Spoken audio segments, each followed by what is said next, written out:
The order of the 2NR is going to be the REM disad, the climate advantage, and then we're going to kind of meld the economy disad and the inequality advantage together. I'll try to make it really clear what I'm talking about.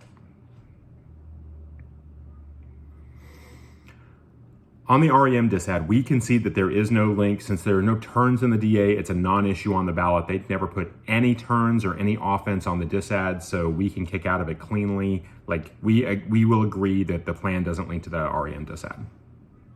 On the climate advantage, first, extend the idea that the IRA solves climate change. Simply put, at this point, the affirmative is unnecessary at best. That means that if you want to vote affirmative, you have to find something other than climate change to vote for the affirmative on, and I don't think you're going to find it. But additionally, you can extend our argument that workers still don't have the skills. If the IRA isn't sufficient to solve climate change, then you have to acknowledge that the plan won't solve climate change either, because it will take way too long for workers to be able to produce the tech that we need. Lastly, extend the turn. The Green Jobs Guarantee takes away resources from the climate mitigation policies we are already doing in the status quo. Extend the Washington Post 19 evidence. This means that if you want to vote on climate, you should be voting for the negative, because the affirmative siphons off the resources that we are using to try to solve our climate problems. Now, on to the economy disad and the inequality advantage. So please extend the arguments that the plan kills private sector jobs in two ways. First, it cannibalizes jobs from the private sector.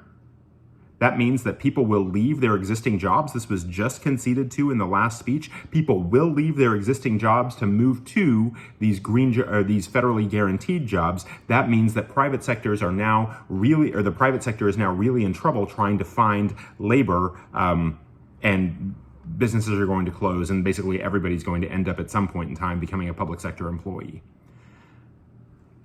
The second way is that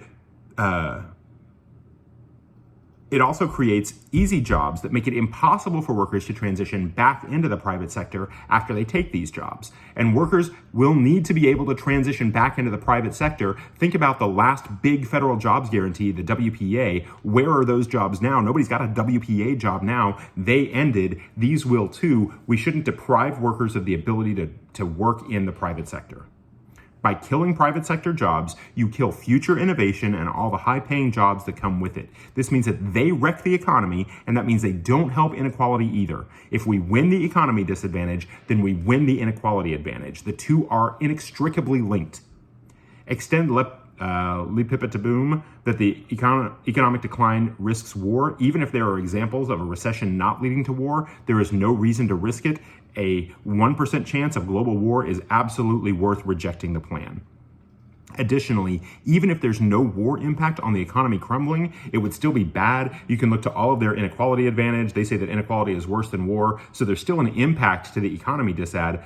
Even if that impact isn't war, it's actually worse than war according to the affirmative case.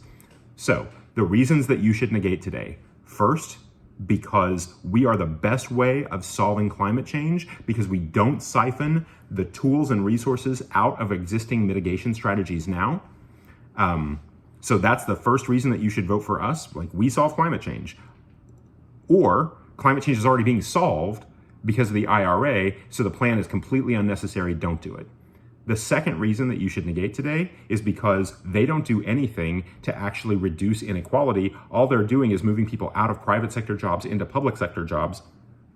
That's not going to actually solve for inequality or economic decline. So you should vote negative because the affirmative is useless.